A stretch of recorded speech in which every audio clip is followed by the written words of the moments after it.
did you decide to move to start your business? Because I feel like it was more opportunities in a bigger city, because where I'm from, I'm in a small city, right? In Little Rock. Things have changed. Back when I was selling here, nobody was selling here, so I was able to capitalize on that. But then when everybody else started selling here, it's kind of hard to convince people, hey, buy my stuff that's $100 and some when this person's selling theirs for $70 and $80.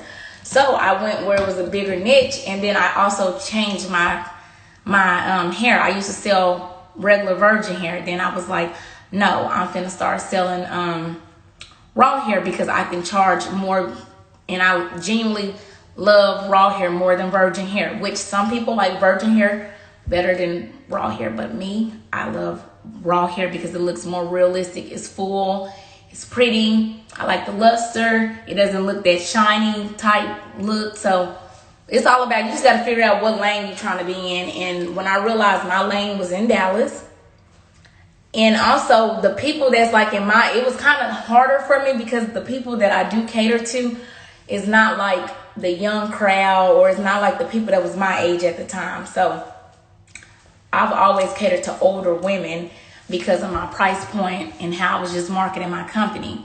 So that's really important, to know which lane you want to be in when when you're selling hair or whatever product you're trying to sell or get out there. You got to know what lane of people you want to, do business with.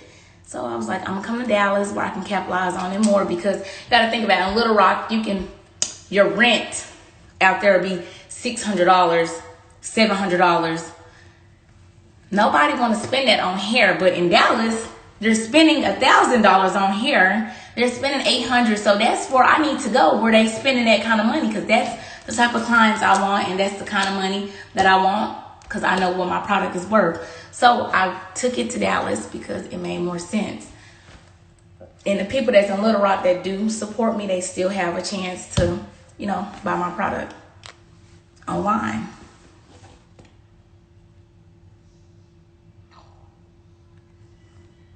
I know I changed so much though. I'm not like that no more.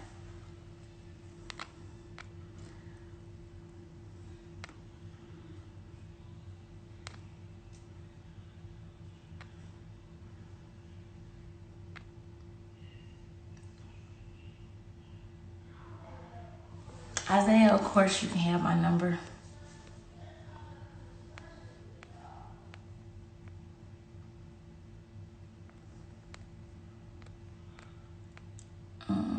Is there something specific that you did to help your business grow from the beginning that you still use currently, being successful that you are?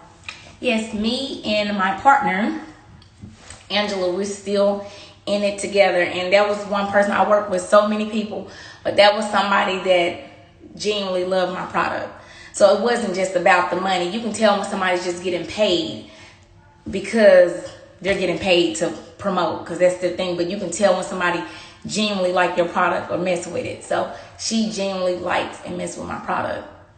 We strayed ways, and we got back together because home is where the heart is. And I'm just saying, like, this hair is like, I can't make this up. It's really good. It's good hair. So that's the same thing I've been doing years ago, and that's the same thing that I'm doing now.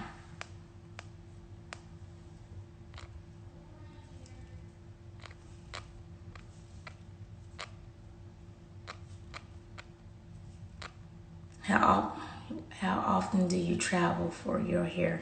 I don't have to travel anymore. That was my beginning stages. Now I don't have to do that anymore.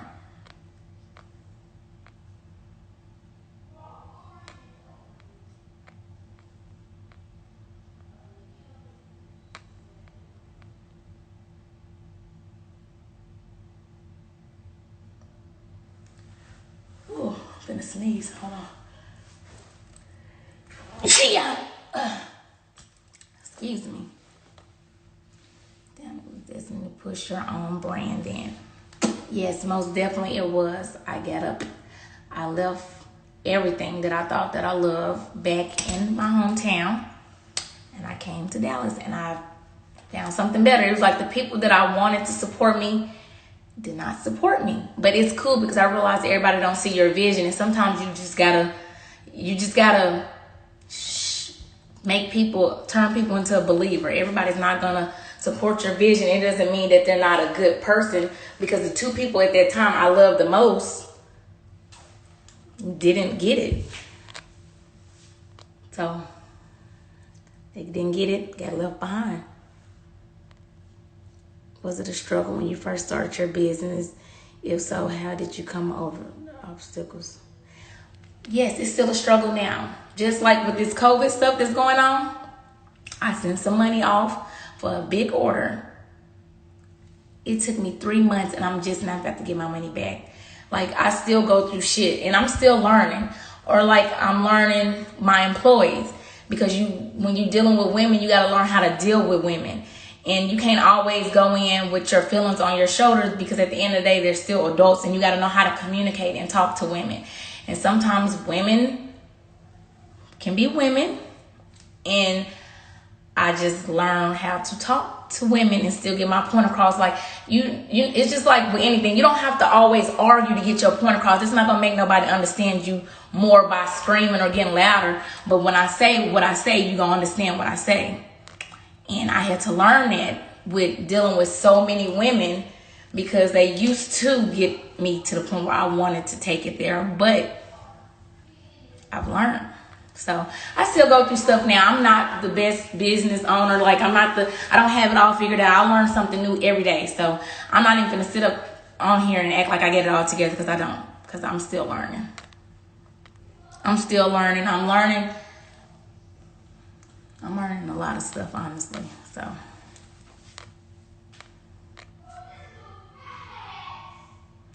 were you getting a lot of online sales from Dallas for you to know that? Nope.